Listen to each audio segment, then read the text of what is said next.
پیارے بچوں، پرانے زمانے کی بات ہے، ایک ملک پر ایک بادشاہ حکومت کرتا تھا۔ وہ بادشاہ نہایت ظالم، لاپرواہ اور عیاش تھا۔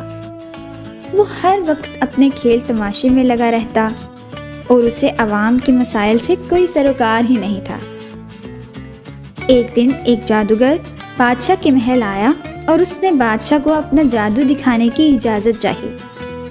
بادشاہ نے کہا، ٹھیک ہے، لیکن اگر ہمیں تمہارا جادو پسند نہ آیا تو ہم تمہیں اپنا قیمتی وقت ضائع کرنے کی پاداش میں سخت سزا دیں گے۔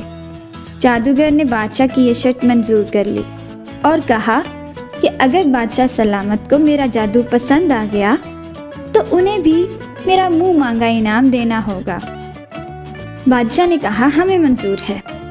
اس کے بعد جادوگر نے اپنے پاس موجود بندر، کبوتر اور خرگوش کے ذریعے جادو دکھانا شروع کر دیا۔ اس نے کچھ ایسے حیرت انگیز کام کیے کہ بادشاہ حیران رہ گیا اور بے اختیار تالیاں بجانے لگا۔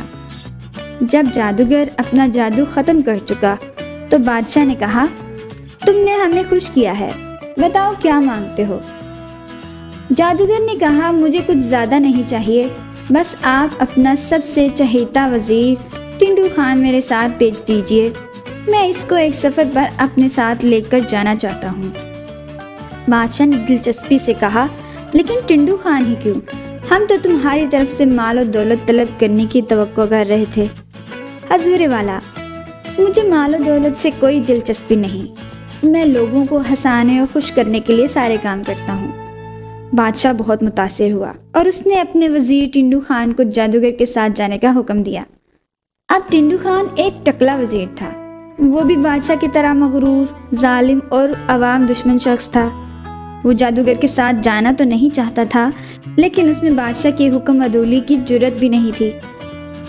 اس نے ناگواری سے جادوگر سے پوچھا کہ مجھے کتنے عرصے تک تمہارے ساتھ سفر کرنا ہوگا؟ جادوگر نے کہا، کچھ زیادہ نہیں، یہی کوئی 1 سال۔ 1 سال؟ ٹنڈو خان نے فریادی نظروں سے بادشاہ کی طرف دیکھا۔ 1 سال تو کچھ زیادہ عرصہ نہیں، مجھے یقین ہے جادوگر کے ساتھ تمہارا یہ سفر دلچسپ اور پرلطف ہوگا، اور جب تم واپس لوٹو گے تو تمہارے پاس ہمیں سنانے کے لیے بہت سی داستانیں ہوں گی۔ بادشاہ نے سنگ دلی سے ہنستے ہوئے کہا اور جادوگر سے مخاطب ہو کر کہا کہ ہم اپنے سب سے قابل وزیر کو تمہارے ساتھ روانہ کر رہے ہیں۔ اگر 1 سال میں تم اسے واپس لے کر نہ لوٹے تو تم جہاں کہیں بھی ہوئے ہمارے سپاہی تمہیں ڈھونڈ کر قتل کر دیں گے۔ جادوگر نے وعدہ کیا کہ وہ 1 سال مکمل ہونے سے پہلے ٹنڈو خان کو لے کر ضرور واپس لوٹے گا۔ یوں سفر کا آغاز ہوا۔ عیش و عشرت میں جینے کا عادی وزیر ٹنڈو خان کو جادوگر کے ساتھ در در کی خاک چھاننا بہت برا لگ رہا تھا، اس لیے وہ دل ہی دل میں بادشاہ اور جادوگر کو گالیاں دے رہا تھا۔ آخر وہ لوگ ایک دریا کے کنارے پر پہنچے۔ وہاں ایک کشتی بندھی ہوئی تھی۔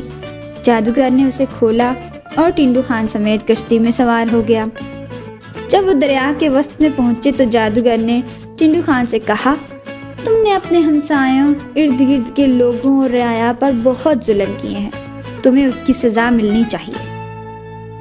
پھر جادوگر نے ٹنڈو خان کو جادو سے مچھلی بنا دیا اور اسے یہ کہہ کر دریا میں پھینک دیا کہ اگر تم نے بادشاہ کے سامنے میری باتوں کی تائید نہ کی تو میں تمہیں ہمیشہ کے لیے مینڈک بنا دوں گا۔ مچھلی کے روپ میں ٹنڈو خان اپنی قسمت پر آنسو بہاتا جا رہا تھا کہ اسے مچھلیوں کی خوراک کا ایک کیڑا نظر آیا اور وہ اسے کھانے کے لیے آگے بڑھا، تو وہ دراصل مچھلی پکڑنے والا ایک چارہ تھا جو کانٹے کے آگے لگایا گیا تھا۔ ٹنڈو خان نے جب اسے نگلا تو وہ اس کے منہ میں پھنس گیا اور شکاری نے اسے پانی سے باہر کشتی میں کھینچ لیا، جو کہ دراصل بادشاہ کی کشتی تھی۔ بادشاہ اپنے سامنے ایک موٹی سی ٹینڈ والی مچھلی دیکھ کر بڑا حیران ہوا۔ اس نے اپنے لوگوں سے کہا کہ اس کو دیکھ کر ہمیں اپنے محبوب وزیر ٹنڈو خان کی یاد آ گئی ہے، اسے ایک پانی سے بھرے ہوئے شیشے کے مرتبان میں ڈال کر ہمارے تخت کے قریب رکھ دیا جائے تاکہ ہمیں ہر وقت یہی محسوس ہو کہ ٹنڈو خان ہمارے قریب ہی موجود ہے۔ یوں ٹنڈو خان ایک مچھلی کے روپ میں دوبارہ دربار پہنچ گیا۔ پھر 1 سال بیت گیا اور وہ جادوگر دوبارہ اپنے جانوروں کے ساتھ بادشاہ کے محل آیا۔ بادشاہ نے اس سے خوش آمدید کہتے ہوئے پوچھا کہ کیا وجہ ہے کہ ہم تمہارے ساتھ اپنے وزیر کو نہیں دیکھ پا رہے؟ کیا تم نے اسے کھو دیا ہے؟ جادوگر پر اسرار انداز میں مسکرایا اور اس نے بتایا کہ اس نے بادشاہ کی امانت کچھ دنوں بعد ہی لوٹا دی تھی۔ پھر بادشاہ کی توجہ اس کے پہلو میں پڑے شیشے کے مرتبان کی طرف کروائی، جس کے پانی میں ایک موٹی مچھلی منہ بنائے تیر رہی تھی۔ ٹنڈو خان کو ایک مچھلی کے روپ میں دیکھ کر بادشاہ پہلے بہت ہنسا اور پھر غضبناک ہو گیا اور جادوگر سے کہا کہ تمہاری جرت کیسے ہوئی ہمارے وزیر کو مچھلی بنانے کی؟ جادوگر نے کہا میں بادشاہ سلامت کو تفصیل سے بتاتا ہوں۔ پھر اس نے بادشاہ کو ایک فرضی کہانی سنائی جس میں وہ اور ٹنڈو خان ایک ایسی دنیا میں گئے تھے جو بالکل جنت جیسی تھی، جس میں دنیا کی ہر نعمت وافر مقدار میں پائی جاتی تھی۔ وہاں ٹکلو خان کو سونے کا ایک محل دیا گیا تھا، لیکن پھر اس نے اس دنیا کے قوانین کی خلاف ورزی کی تھی، جس کی پاداش میں اسے وہاں کے شہنشاہ نے ایک مچھلی میں بدل دیا تھا۔ بادشاہ نے کہا تم جھوٹ بول رہے ہو، ایسے کیسے ممکن ہے؟ جادوگر نے کہا میری بات کی گواہی ٹنڈو خان بھی دے گا۔ اس کے ساتھ ہی اس نے اپنی جادوگر کی چھڑی لہرائی اور ٹنڈو خان انسانی روپ میں نمودار ہو گیا۔ بادشاہ نے ٹنڈو خان سے پوچھا کیا جادوگر سچ کہہ رہا ہے؟ ٹنڈو خان نے سوچا کہ اگر میں نے حقیقت بتا دی تو باقی کی ساری زندگی مینڈک بن کے گزارنی پڑے گی، اس لیے اس نے زور و شور سے جادوگر کی تائید کرتے ہوئے کہا کہ جادوگر بالکل سچ کہہ رہا ہے۔ وہ جگہ بالکل جنت جیسی تھی جہاں پر ہر شخص بادشاہوں والی زندگی بسر کرتا ہے۔ کاش میں غلطی نہ کرتا تو آج بھی وہاں ہوتا۔ جادوگر اور ٹنڈو خان کی باتوں سے بادشاہ کے دل میں اس دنیاوی جنت کو دیکھنے کا شوق پیدا ہوا۔ اس نے جادوگر سے کہا کہ اس بار وہ بھی جادوگر کے ساتھ اس سفر کی تمنا رکھتا ہے، جس کی منزل وہ جگہ ہے جو جنت جیسی ہے۔ جادوگر نے کہا کیوں نہیں، لیکن آپ کو میرے ساتھ سفر کرنے کے لیے اپنی شان و شوکت، خدام اور آرام و آسائش کو ترک کرنا ہوگا، ورنہ ہم کبھی بھی راستہ نہیں ڈھونڈ پائیں گے۔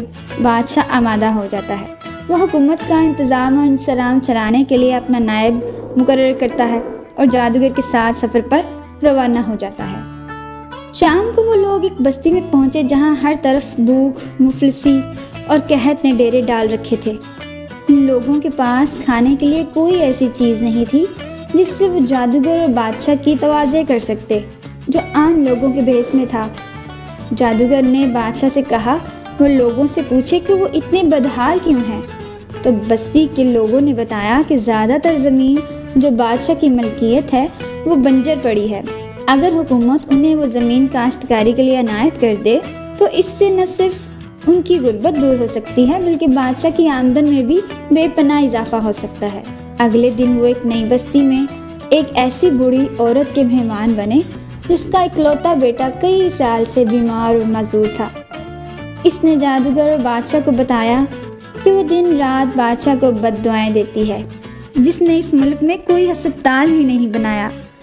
اگلے دن وہ پھر روانہ ہوئے تو انہیں ایک دکھی پریشان حال بوڑھا شخص ملا جس کے بیٹے تعلیم کے لیے دوسرے ملک میں گئے ہوئے تھے اور اسے ان کی کوئی خیر خبر نہیں تھی۔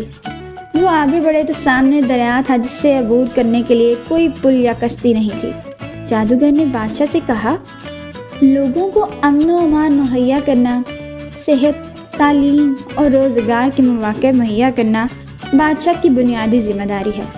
بادشاہ سلامت لوگوں کی زندگی کو جہنم بنا کر کون سی جنت کی تلاش میں ہے؟ ان کے لیے کوئی جنت نہیں ہے، نہ اس دنیا میں نہ ہی اگلی دنیا میں۔ بادشاہ بہت شرمندہ ہوا۔ اس نے جادوگر سے کہا آج تک ہمارے نالائق اور خوش آمدی وزیروں نے ہمیں عوام کے مسائل سے باخبر ہی نہیں ہونے دیا۔ ہم تمہارا شکریہ ادا کرتے ہیں کہ تم نے ہماری آنکھیں کھول دیں۔ اس کے بعد بادشاہ واپس لوٹا اور اس نے ٹنڈو خان سمیت اپنے تمام نالائق وزیروں کو معزول کر کے ان کی جگہ لائق، محنتی اور ایماندار وزیر تعینات کیے اور وہ سب عوام کی خدمت میں جت گئے۔ اگلے سال جب جادوگر اس ملک میں واپس آیا تو وہاں کے لوگ خوشحال، صحت مند اور خوش و خرم دکھائی دیے۔ جادوگر بہت خوش ہوا اور بادشاہ سے ملاقات کر کے واپس لوٹ گیا۔ پیارے بچوں، اگر آپ اس جیسی سبق آموز اور اچھی کہانیاں سننا چاہتے ہیں تو فوراً سے پہلے ہمارے چینل کو سبسکرائب کر لیں اور لائک کا بٹن دبانا نہ بھولیں۔ Thank you for watching.